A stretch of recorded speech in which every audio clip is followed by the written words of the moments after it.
Early Surging Sparks tournament data has appeared in Japan like a wild Pokemon, and out of all the new decks from the first half of our next set, Ceruledge EX is primed to be the best. Just ignore the fact that it's listed as the 9th best deck in the Japanese meta. It's still top 10, baby, ahead of Snorlax Stall and Chien-Pao EX. Now, I do need to give a bit of a disclaimer. Any back injuries you sustain while listening to my advice on how to fit your toes into your mouth is your fault, not mine. Also, we only know half of Surging Sparks, which releases in Pokemon TCG Live on Thursday, November 7th. The other half comes out in Japan on October 18th as part of their Supercharged Breaker set, which is headlined by Pikachu EX. Yes, it's confusing, but this is how it works. Japan gets new sets almost monthly, then we get those sets bundled together every 3 months or so. Anyways, enough Ceruledging. For a single Fire Energy, it does 30 base damage plus 20 more for each energy card in your discard pile.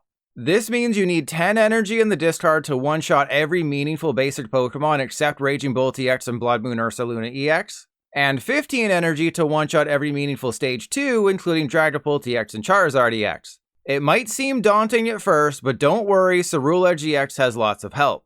On the Pokemon side, Squawkabilly EX can get rid of a bunch of energy turn 1 by discarding your hand, while Radiant Greninja puts 1 in the bin every turn and draws you 2 cards. The best supporters are obviously Professor's Research and Carmine, able to discard your entire hand and draw cards, though you do have to be careful not to lose your precious resources like Night Stretcher to recover Ceruledge. Additionally, PokéStop is a great way to remove energy from your deck, with Earthen Vessel doing something very similar. So yeah, 15 energy seems like a lot until you realize half the deck is designed to discard it. When it comes to the Ace spec, your first thought might be the new Perfect Mixer, which simply discards any 5 cards from your deck. It's powerful, yes, and evokes memories of Battle Compressor from way back in the day, but in reality, Legacy Energy might be the better option. Assuming everything's going right, attaching a Legacy Energy to Ceruledge EX essentially forces them to take 4 knockouts to win the game rather than 3. Honestly, it can't be understated just how good Ceruledge having a 1 energy attack cost is. Even though we already have far too many Charcadet in Standard, the best is coming in Surging Sparks. This little guy has 70 hit points, a 1 retreat cost, and an attack that costs 1 energy. There's nothing special about it, but in terms of overall stats, it's your best option. Here's a look at a Ceruledge EX list with Legacy Energy, which has been winning a ton in Japan. Based on what I've seen, either 19 or 20 energy in the deck is optimal, as it allows you to hit the numbers you need to, while also telling prize issues to go to hell. Because the deck is so energy heavy, like Hydrapple EX, the rest of the list is fairly simple. Ceruledge is your main and sometimes only attacker, and Night Stretcher recovers any Mega Men you may have lost along the way. Night Stretcher also has the added benefit of being found off of a PokéStop.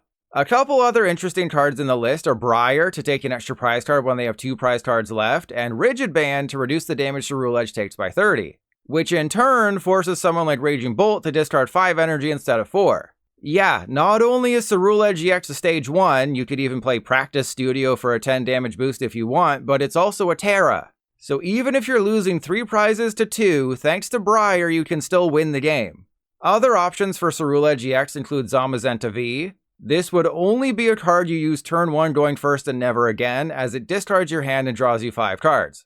Well, you might use it again, but odds are if you do, things are going terribly. And if you wanted to forego PokéStop, you can use Cycling Road instead, which discards an energy from your hand and draws you a card. But true Pokemon TCG players take the card that will make them hate themselves. Cycling Road is way too safe of a card.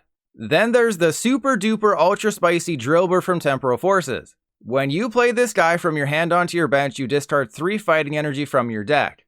Since Ceruledge's damage doesn't care which type of energy is in your discard pile, you can employ any strategy you want so long as it boosts the damage quickly. You will have to lower the count of fire energy as a result of all the new fighting energy, but every Drillbur you slap onto the bench is an extra 60 damage for Ceruledge. And for those curious, this is the Perfect Mixer build, which is still great for getting off to a fast start, but Legacy Energy might extend the game a crucial extra turn. This one does away with a lot of the bells and whistles the other lists use.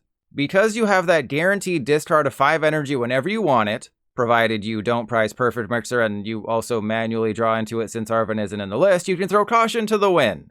Screw Briar and Iono, just get to 330 damage as fast as possible and put them on the bare foot. Now, if you know me, you know I enjoy watching people in Japan whack off. So with that in mind, I present to you the Salvatore strategy. Go second, and you can evolve into a Ceruledge EX right away. Use as many discard cards as you can, blow up their active, and watch their jaw drop as they are in awe of your awesomeness.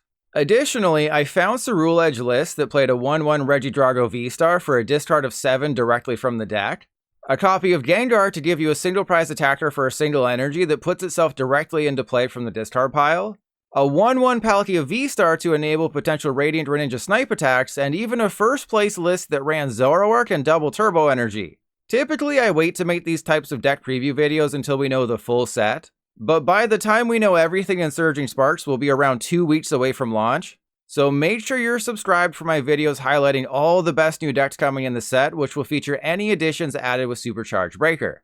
The other reason I came early is because Pokemon TCG Pocket comes out on October 30th worldwide, with a New Zealand launch happening next week, so I might be a little busy over the next month.